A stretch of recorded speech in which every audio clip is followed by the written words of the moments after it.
Here I am to worship, here I am to bow down, here I am to say that you're my God. You're altogether lovely, altogether worthy. 할렐루야. 오늘은 5월 12일 수요일 아침입니다. 오늘도 주님과 함께 거룩한 리듬으로 살아가시는 모든 성도분들 한 분 한 분 되시기를 축복합니다. 네, 그럼 저희 함께 찬양 드리시면서 주님 앞에 나아갑시다.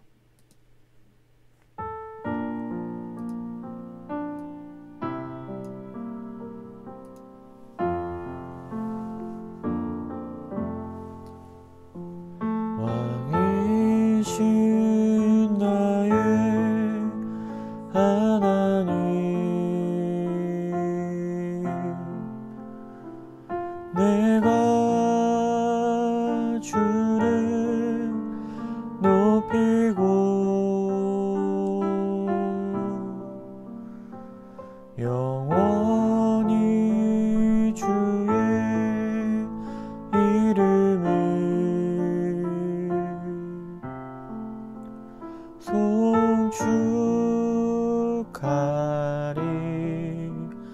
송축하리이다.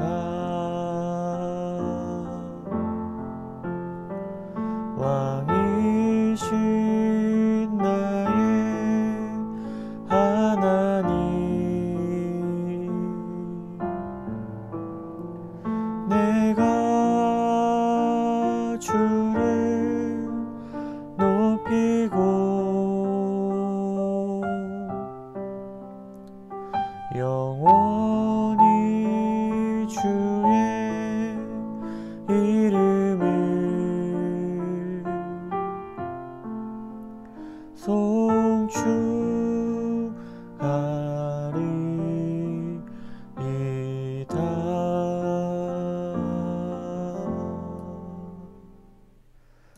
아멘. 우리의 유일한 왕 되신 하나님을 높여 찬양합니다. 그럼 오늘 우리에게 주신 말씀은 출애굽기 16장 1절에서 10절의 말씀입니다. 출애굽기 16장 1절에서 10절의 말씀 제가 봉독하겠습니다. 이스라엘 자손의 온 회중이 엘림에서 떠나 엘림과 시내산 사이에 있는 신 광야에 이르니 애굽에서 나온 후 둘째 달 15일이라. 이스라엘 자손 온 회중이 그 광야에서 모세와 아론을 원망하여 이스라엘 자손이 그들에게 이르되 우리가 애굽 땅에서 고기 가마 곁에 앉아있던 때와 떡을 배불리 먹던 때에 여호와의 손에 죽었더라면 좋았을 것을 너희가 이 광야로 우리를 인도해 내어 이 온 회중이 주려 죽게 하는도다.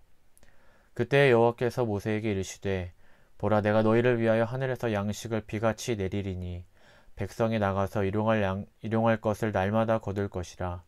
이같이 하여 그들이 내 율법을 준행하나 아니하나 내가 시험하리라. 여섯째 날에는 그들이 그 거둔 것을 준비할지니 날마다 거두던 것에 갑절이 되리라. 모세와 아론이 온 이스라엘 자손에게 이르되 저녁이 되면 너희가 여호와께서 너희를 애굽 땅에서 인도하여 내셨음을 알 것이요 아침에는 너희가 여호와의 영광을 보리니 이는 여호와께서 너희가 자기를 향하여 원망함을 들으셨음이라. 우리가 누구이기에 너희가 우리에게 대하여 원망하느냐. 모세가 또 이르되 여호와께서 저녁에는 너희에게 고기를 주어 먹이시고 아침에는 떡으로 배불리시리니 이는 여호와께서 자기를 향하여 너희가 원망하는 그 말을 들으셨음이라. 우리가 누구냐. 너희의 원망은 우리를 향하여 함이 아니요 여호와를 향하여 함이로다. 모세가 또 아론에게 이르되 이스라엘 자손의 온 회중에게 말하기를 여호와께 가까이 나아오라. 여호와께서 너희의 원망함을 들으셨느니라 하라. 아론이 이스라엘 자손의 온 회중에게 말하매 그들이 광야를 바라보니 여호와의 영광이 구름 속에 나타나더라. 아멘. 네, 오늘 본문의 배경은요, 홍해를 건너 엘림에 머물렀던 이스라엘 자손은 이제 신 광야에 도착하고 출애굽 이후 정확히 한 달이 경과된 시점에서 오늘 본문이 시작됩니다. 그렇다 보니까 이제 식량도 거의 바닥이 났을 것이고 출애굽에 대한 감격은 서서히 줄어들고 이제 현실의 문제점들이 보이기 시작하고 있습니다. 그래서 오늘 역시 어제의 목마름에 이어 굶주림에 대한 백성들의 원망이 등장합니다. 네, 그럼 먼저 살펴볼 것은 그렇다면 그들은 왜 원망했는가에 대해서 먼저 살펴보겠습니다. 2절에 원망하다라는 단어가 등장하는데요. 출애굽기에서 반복적으로 등장하는 단어입니다. 그리고 3절을 살펴보니까 왜 그들이 원망하는지 이유가 나오는데 백성들은 애굽에 있었을 때와 지금을 비교하면서 원망하게 됩니다. 민수기 11장 5절을 보면 보다 자세하게 이 원망하는 내용이 표현되어 있는데요. 우리가 애굽에 있을 때에는 값없이 생선과 외와 수박과 부추와 파와 마늘들을 먹은 것이 생각나거늘 이라고 말하며 애굽에서는 고기 가마 곁에 앉아 있어서 떡을 배불리 먹었는데 지금은 전혀 그렇지 못한 상황에 있다는 것입니다. 우선 그들의 원망의 내용을 보면 그들의 상황이 이해가 됩니다. 사실 굶주림이라는 이런 현실은 정말 쉬운 상황이 아니고 우리가 그것을 겪게 된다라고 생각을 해봤을 때도 정말 간과할 수 없는 문제입니다. 더욱이 그 장소가 광야라면 정말 당장 해결할 수도 없고 자신들의 가족까지 생각한다면 정말 쉽지 않은 상황이었겠구나 라고 좀 공감이 가는 것 같습니다. 이런 상황에서 그들은 굉장히 예민하고 또 스트레스도 많이 있었을 것 같습니다. 잠깐 아까도 얘기했지만 사실 우리도 이런 상황에 놓이게 되면 하나님께 기도하기보다는 어떤 상황을 내가 나의 힘으로 빨리 해결하고 하려고 하는 그런 모습들이 우리에게도 많이 있는 것 같습니다. 그렇다 보면 하나님의 말씀을 생각하고 기도하기보다 먼저 상황을 해결하려고 하다 보니 그 상황이 너무나 커져서 나에게 다가온다라는 것이죠. 이들도 이와 같았던 것 같습니다. 또한 그들의 마음 가운데 이런 의문도 들었을 것 같아요. 하나님께서 인도하시는데 왜 우리는 광야에서 죽게 될 위기에 놓였는가? 라는 것입니다. 전능한 하나님이 인도하시는데 왜 우리는 이러한 상황에 놓여 있는가? 뭔가 이상하다 라고도 생각할 수 있을 것 같습니다. 그래서 그들은 그 원망을 지도자인 모세와 아론에게 이야기했지만 사실 실질적으로는 하나님께 그 원망을 한 것이죠. 그런데 이 문제는 그들의 원망이 단순한 불평이 아니라 그것을 넘어서서 애굽의 삶을 회상하며 동경하고 있다는 데 있습니다. 그리고 이는 결국 하나님에 대한 불신앙과 원망으로까지 이어졌던 것이죠. 그렇다면 왜 이렇게 되었을까요? 이것은 단순한 굶주림으로 인한 원망이 아닌 사실 이스라엘 백성들이 아직 하나님께서 자신들을 왜 출애굽하셨는지, 왜 자신들을 구원하셨는지에 대한 이해를 하지 못하고 있는 것을 보여줍니다. 그렇다 보니까 이런 상황에서 그들은 출애굽의 기적까지 경험한 사람임에도 불구하고 하나님께 대하여 기도하지 않았던 것이죠. 마땅히 기도해서 하나님의 도우심과 은혜를 구할 법도 한데 그와 같은 큰 은혜를 경험했으니까요. 그런데도 그들은 그렇게 하지 않고 원망과 불평으로 일관된 모습을 가지고 이전에 우리는 다 죽게 되었다 라고 하는 자포자기하는 그런 상황에까지 그들은 이르렀습니다. 이런 모습을 보면 느끼는 것은 하나님의 뜻과 그 말씀을 놓치게 되면 우리는 육신의 욕망대로 살아갈 수밖에 없는 연약한 인간임을 다시 한번 보게 되는 것 같습니다. 그래서 이때에는 육신의 욕망을 채우지 못하면 모든 것이 불평, 불만이 되는 상태에 이르고 또 고난을 통해 일하시는 하나님 혹은 그 뜻을 말해도 오히려 일하시지 않아도 되니까 고난이 없게 해달라고 기도하는 그러한 모습이 바로 하나님의 뜻과 그 말씀을 놓친 자들에게 나타나는 현상이라는 것입니다. 그래서 더 이상 하나님의 뜻과 어떤 목적이 아닌 나의 삶을 채우기 위한 어떤 그런 수단으로 하나님이 전락되는 것이죠. 두 번째는요, 사명을 받은 자의 태도에 대해서 함께 살펴보려고 합니다. 저는 목회자로서 그 모세와 아론이 그들을 하나님의 말씀대로 출애굽하고 인도하였는데 지금 당장 저들의 갈급함을 해결해주지 못하는 그들의 마음은 어땠을까 하는 생각을 해보았습니다. 그렇다 보니까 사명을 받은 자의 태도에 대해서 한번 보게 되었는데요. 만약 제가 모세와 아론이었다면 저는 어쩌면 나의 능력의 한계에 부딪혀서 절망하고 힘들어 했을 것 같습니다.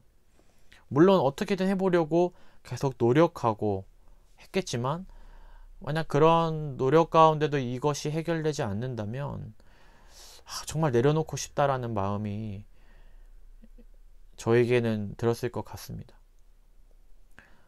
이런 모습은 사실 좋은 말로 이야기하면 되게 책임감이 있게 보여지기도 하지만 사실 조금 더 깊게 생각해 보면 굉장히 교만한 모습이기도 합니다. 왜냐하면 그 능력의 주체가, 그 해결하는 주체가 바로 나라고 하는 생각 때문입니다. 그렇다면 모세와 아론은 어땠을까요? 그들은 달랐습니다. 그들은요, 백성의 무례함에 대하여는 별다른 말이 등장하지 않고 8절에 보면 우리가 누구냐 라고 백성들에게 말합니다. 바로 나는 하나님의 말씀을 전하는 전달자일 뿐 아무것도 아님을 고백하고 있는 것이죠. 그래서 내가 너희를 인도한 자가 아니라 하나님께서 그분의 권능으로 지금까지 너희들을 인도하신 분이라는 사실을 다시 한번 백성들에게 말하는 것입니다. 이렇게 모세와 아론은 이러한 상황 가운데 놓여 있을 때 하나님을 향한 시선을 놓지 않았고 오직 하나님께서 명하신 것들을 이행하는 그런 신실한 종으로의 모습을 볼 수 있었습니다. 자, 그렇다면 이제 하나님의 응답과 그 역사를 함께 살펴보겠습니다. 위에서 살펴본 이스라엘 백성들 그리고 모세와 아론을 통해 놀랍게 역사하시는 하나님이 이제 본문 4절에서 말씀하십니다. 4절에 보면 하나님께서 등장해서 이제 모세에게 하늘에서 비처럼 양식을 내릴 것인데 백성들이 율법을 준행하나 아니하나 시험하시겠다 말씀하십니다. 여기에서 시험한다라는 말씀은 두 가지로 해석할 수 있습니다. 첫째는요, 하늘의 양식으로 이스라엘의 순종과 믿음을 시험하는 것이고, 두 번째는 이스라엘의 구체적인 삶에 있어서 전적으로 하나님을 의지하라는 교훈을 가르치시기 위함입니다. 그래서 이제 이스라엘 백성들은 하늘에서 비처럼 양식을 내리는 초자연적인 능력의 하나님을 다시 보게 될 것입니다. 이것은 여전히 하나님은 살아계시고 그들을 외면하지 않으시고 그들의 기도를 듣고 계신 분이시라는 것을 백성들에게 나타내 주시는 것이죠. 그래서 어떻게 됩니까? 그들의 연약한 믿음을 만지시고 또한 그들이 당장 놓여있는 현실의 문제도 해결해 주시면서 하나님은요, 그들을 향한 하나님의 계획 또한 신실하게 이루어 가신다는 것입니다. 또한 이제 그들에게 율법 준행이라는 훈련을 매일매일 하시면서 결국 하나님 백성으로서의 그런 모습을 만들어가고 계시는 것이죠. 그래서 사람이 떡으로만 사는 것이 아니라 여호와의 입에서 나오는 모든 말씀으로 사는 것을 지금 체득시키려고 하는 것입니다. 그리고 이제 하나님의 뜻을 전한 모세와 아론은 9절에서 이제 그들에게 여호와께 가까이 나오라고 요청합니다. 바로 이 요청은 각자의 장막에서 나와 하나님이 거하시는 곳, 여기서는 구름 기둥 앞에 서는 것이고요. 그래서 이제 너희가 하나님의 뜻을 알았다면 이제 너희의 몸과 마음과 생각까지 여호와의 임재 앞으로 나오라는 것입니다. 그래서 이후 10절에서 어떻게 됩니까? 그들이 광야를 바라볼 때 여호와의 영광이 구름 속에 나타나며 그들은 여호와의 영광을 보게 됩니다. 이 모습은 굉장히 저는 감동적이었는데요. 왜냐하면 이제 원망으로 가득 찼던 그들의 시선이 다시 하나님을 바라보았기 때문입니다. 하나님의 뜻을 알지도 못하고 자기의 상황과 생각에 갇혀있던 그들이 하나님의 말씀을 듣고 그들의 시선이 다시 하나님을 향하게 된 것이죠. 바로 그럴 때 그들은 구름 속에 나타난 여호와의 영광을 보게 된다는 것입니다. 사랑하는 여러분, 지금도 여호와의 영광은 그 어떤 것으로도 감출 수 없고 숨길 수 없고 만물에 드러나 있으며 숨쉬고 있습니다. 단지 그것을 때론 놓치며 발견하지 못하고 살아가는 우리들의 모습이 있는 것이죠. 이제 우리 안에 역사하시는 성령님의 음성을 듣고 다시 여호와의 임재 앞에 서는 저와 여러분이 되길 기도합니다. 나의 모든 상황을 아시는 주님 앞에 나의 마음과 생각을 올려드리며 하나님의 역사를 기대하며 시작하는 이 아침이 되시길 소망합니다. 네, 기도하겠습니다. 오늘은 특별히 리더십과 정원지기 그리고 교역자를 위해 기도해 주십시오. 리더십과 정원지기 교역자가 오늘의 말씀처럼 다시 한번 여호와의 임재 앞에 서는 리더자가 되게 하여 주시고 우리의 모든 생각과 우리의 시선과 우리의 마음과 우리의 육체가 바로 그 여호와의 임재 앞에 설 수 있도록, 그래서 하나님의 역사를 경험하고 하나님의 인도하심을 경험하고 하나님의 주시는 지혜와 능력으로 맡겨진 모든 사역을 감당할 수 있게 해달라고 함께 중보해 주시기 바랍니다. 그리고 각자의 기도 제목을 가지고 함께 기도하겠습니다. 함께 기도하시겠습니다.